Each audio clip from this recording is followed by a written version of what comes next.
he's coming into a club that is in all kinds of trouble. Ralf Rangnick thought he couldn't lose.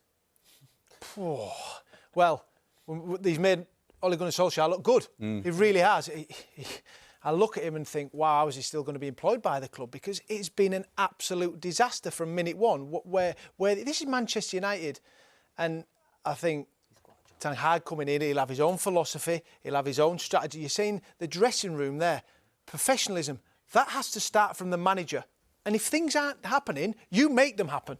It's as simple as that. And if it's one player, out. You can't let players control it like this. And that's obviously what's happened. And it's not just one or two players that are hearing it. Juan Mata's come out and said this, whether it starts from the top, then to the managers, and then the players have to take responsibility. Because that performance at Brighton, wow.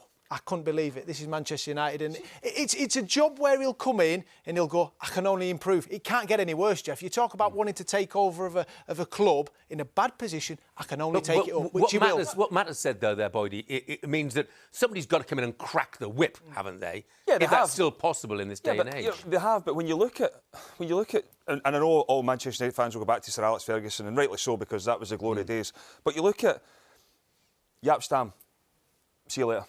Ruud van Nistelrooy, see you later. David Beckham, see you later. Roy Keane, see you later. They were far better players than what's going on here right now when you're saying there's problems in the dressing room. Yeah. It's not as if, you know, if the manager comes in, he probably gets more respect from people inside the dressing room. If you go back then, maybe people would have been looking at Sir Alex and saying, oh, I wouldn't have done that one. I wouldn't have let him go. But he was proven correct. When you look at, you know, Manchester United right now, and Doss is right, you know, the manager's going to come in and he's got, you know, an opportunity just to say, you, on you go. See you later, and I'll bring in my own players, because Manchester United need to start the season in a positive way, and that starts now. You know, the recruitment, as soon as this game's passed today, the manager gets into his desk and the recruitment already been started. But to continue, and even, you know, as I said, when you look at the manager that's in charge right now and he's going to be part of it, he needs to go as well. Let's not be real. You know, you would have your own ideas, you would speak to him, but listen, he needs to go. There needs a clear out from top to bottom. Manchester United need to get their identity back and realise that, you know, the size of that football club worldwide, it means a lot more.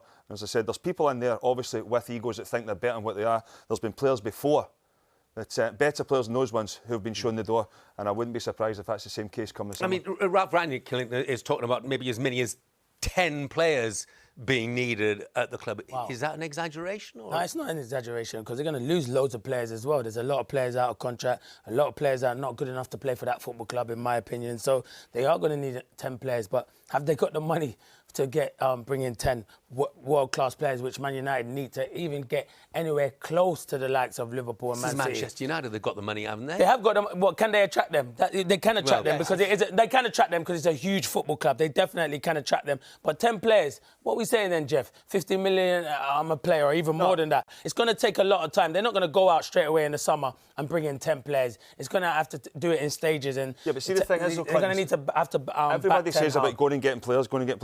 But that's the elite level. It might cost this amount of money. But Manchester United have fallen into that trap before, with going and getting what they so-called elite and having to spend through the roof. You know, look at people like Son and players like that when, you know, they're brought to talk. There is gems out there that you can get for, you know, a cut price at this moment in time. And that's where Manchester United... Diaz. You know, there is players out there that you can get, and those are the players... You know, you don't want to be signing players that have already established worldwide superstars, because they're then coming in. If they can go and get 5 or 6 players who might be striving to, you know, maybe break into that bracket of being known as a world-class player, there's somebody. There's someone. You know, Christian Eriksen, who he can make a difference. Sorry, Brentford fans, but yeah, Eriksen. Look, it's potentially it's a new dawn for Manchester United, but there have been so many false dawns in recent years. Why should Erik Ten Hag be different? Why should he be better than some of his predecessors who've also come with huge reputations? I don't think no one has said that he has. He's got to prove himself. It's all right saying you're going to come in, you want to play the Ajax way, play on the front foot. That's Dutch football. It's Dutch football. He has the best team by a million miles over there. You know, you look at the lad Tadic. Tadic didn't really kick it over here, played at Southampton. No one else really wanted him. He's the best player over in Holland by a million miles. By a million miles. Haller couldn't get a game. Can't stop scoring goals. I heard one story he might bring Haller with him. I mean, Man United fans won't have that, surely. You know, Dutch football haven't got a Man City, they haven't got a Chelsea, they haven't got a Liverpool, they haven't got a Tottenham or an Arsenal or a West Ham. You know, this is going to be hard.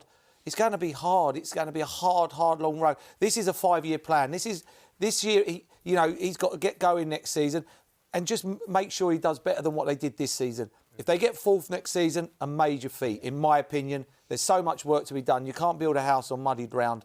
He's got to put the foundation down. He's got to be here for 5 years and he's got to have a plan. And in 5 years' time, Man United have got to be winning the Premier League. But it goes in little steps, little steps. Don't start trying to run before you can walk again. Surely it's got to get better, Merce. It's got to be better than this. No, that's what I mean. It's got to get better. So if they get fourth, it's an achievement. Yeah, that's definitely. big, and that's what they got to do. Even don't fifth, worry. 'cause I look at them now. Don't worry about trying to chase down Man City and Liverpool at the moment. They're out of your league. Yeah.